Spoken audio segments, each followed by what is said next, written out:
আত্মবিশ্বাস ওইটা থাকতেই হবে, ওইটা ছাড়া কিন্তু সম্ভব না। এবার এই প্রিপারেশন ফেজটা যখন আমরা শুরু করি, প্রত্যেকেই কারণ না কারোর একটা আলাদা আলাদা ব্যাকগ্রাউন্ড থেকে এসছে। কেউ এসছে বিএসসি করে, কেউ মাস্টার ডিগ্রি করেছে, কেউ ইঞ্জিনিয়ারিং করেছে, কেউ ডাক্তারি করেছে, সবার আলাদা আলাদা ফিল্ড। প্রথম কথা হচ্ছে ভয়টা কিন্তু প্রত্যেকের লাগে, আমারও লেগেছিল। 2015 সালে আমি সিভিল ইঞ্জিনিয়ারিং নিয়ে pass out Meghnad Saha institute of technology থেকে, টেকনো ইন্ডিয়া গ্রুপে। তো সেই সময় হঠাৎ করে প্রিপারেশনের কথা, প্রথম কথা আমি ভাবিনি প্রিপারেশন যে নেবো, যে ছোটবেলা থেকে আমার স্বপ্ন, কাউকে দেখেছি নীলবাতি নিয়ে ঘুরছে, পুলিশ নিয়ে ঘুরছে, না, একদমই না। প্রথমে ভেবেছিলাম সিভিল ইঞ্জিনিয়ারিং করবো, সিভিল ইঞ্জিনিয়ারিং কমপ্লিট হবে, তারপরে সেখান থেকে চাকরি পাবো, L&T বা সিমপ্লেক্স। ভেবেছিলাম যে ওই থার্ড ইয়ার ফোর্থ ইয়ারে যে ক্যাম্পাসিংটা হয় সেখানেই পেয়ে যাবো কিছু একটা।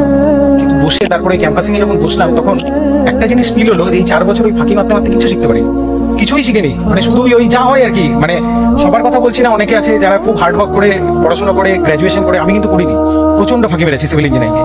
এবং এরপরে যখন শেষে যখন ওই 4 বছর পরে গিয়ে ওই আয়নার সামনে নিজেকে দেখলাম, তখন দেখলাম আমি কিছুই জানি না।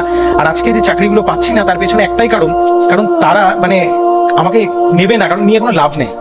আর তখন একটা জিনিস বুঝলাম যে মানে আর রাস্তা নেই আমার কাছে, কিছু তো একটা করতে হবে। কারণ 3টে কোম্পানিতে বসেছিলাম, 3টের ইন্টারভিউতে বাদ। গেট পরীক্ষা দিতে গিয়েছিলাম, গেট পরীক্ষা দিয়ে ওই কোশ্চেন দেখে যা কোশ্চেন সলভ করলাম, তাতে মোটামুটি মানে ওই নিজের দিকে তাকাতে লজ্জা লাগার মতো ব্যাপার। আর তার সঙ্গে বাড়িতে জিজ্ঞেস করছে কেমন হলো গেট, কত অ্যান্সার করলি, কি বলবো, মানে ওই বানিয়ে একটা মোটামুটি যেখানে কাট অফটা যায় এটা শুনে নিলাম, তার আশেপাশে বললাম ওই হতেও পারে নাও হতে পারে, কিন্তু আমি জানি হবে না, কারণ অনেক নিচে গেছে আমার মার্কস, আমি জানি। সেখান থেকে দাঁড়িয়ে তারপরে যখন চ্যালেঞ্জটা এলো যে এবার তাহলে কি করবো, কিছু তো একটা করতে হবে। অলরেডি পাড়ার লোকজন, বাড়ির লোকজন, বা বাড়ির বলতে ফ্যামিলি, যারা এক্সটেন্ডেড ফ্যামিলি, নট মা বাবা, তারা কিন্তু প্রশ্নটা শুরু করে দিয়েছে। এবং পাড়ার যারা বন্ধু বান্ধব, আমার সঙ্গে যারা পড়তো, পাড়াতে যারা আমার সমবয়সী বা বিভিন্ন জায়গায় যাদের সঙ্গে আমার পরিচয় হয়েছে, তাদের সঙ্গে যখনই দেখা, পুজোতে বেরিয়েছি ঘুরতে, 4-5 জন মিলে ঘুরছি, কোথাও না কোথাও বুঝতে পারছি কনফিডেন্সটা নিজের কম। তার কারণ ওরা কিন্তু প্রত্যেকে চাকরি করে, কেউ TCS এ আছে, কেউ উইপ্রোতে আছে, কেউ ইনফোসিসে আছে, কেউ ব্যাঙ্গালোরে চাকরি করে, কেউ পুনে, চেন্নাই, বিভিন্ন জায়গায় আছে। আমি কিছু করি না, আমি শুধু বাড়িতে বসে থাকি। তো সেখান থেকে দাঁড়িয়ে তাহলে মানে এই সময় সবচেয়ে মুশকিলটা হয়, হয়তো খেতে গেছি কোথাও একটা রেস্টুরেন্টে দুর্গাপুজোর সময়, খাওয়া হয়ে গেছে, বিলটা পেমেন্ট করার সময় 4 জন বলছি তুই দিস না, তুই পরে দিস, তুই তখন চাকরি করছিস, যেদিন চাকরি করবি সেদিন খাওয়াস। ভালোভাবে বলেছে, ভালো বন্ধু ভাবে বলেছে, কিন্তু কোথাও না যেন ভিতরে একটু খারাপ লাগে। সেখান থেকে কামব্যাক করা বা সেখান থেকে ফিরে আসা, এটাই আমি বলতে চাইছি, সেটা হচ্ছে আত্মবিশ্বাস।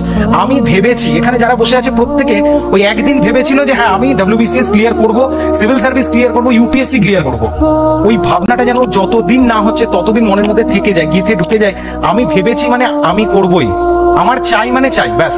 এই কথাটা যদি প্রত্যেকের মনের মধ্যে থাকে, তাহলে যে কোনো পরীক্ষা ক্লিয়ার হয়ে যাবে, যে কোনো, মানে শুধু এই সব ক্ষেত্রে নয়। মানে আমি একটু অন্যভাবে, মানে এই পড়াশোনা WBCS এর বাইরে গিয়ে যদি বলি, আমার হয়তো কাউকে ভালো লাগে, আমি রাস্তায় দেখেছি, কি আমি স্কুলে কলেজে পড়ার সময় দেখেছি, আমার ওকে ভালো লাগে, পার্টিকুলারলি একজনকে খুব ভালো লাগে।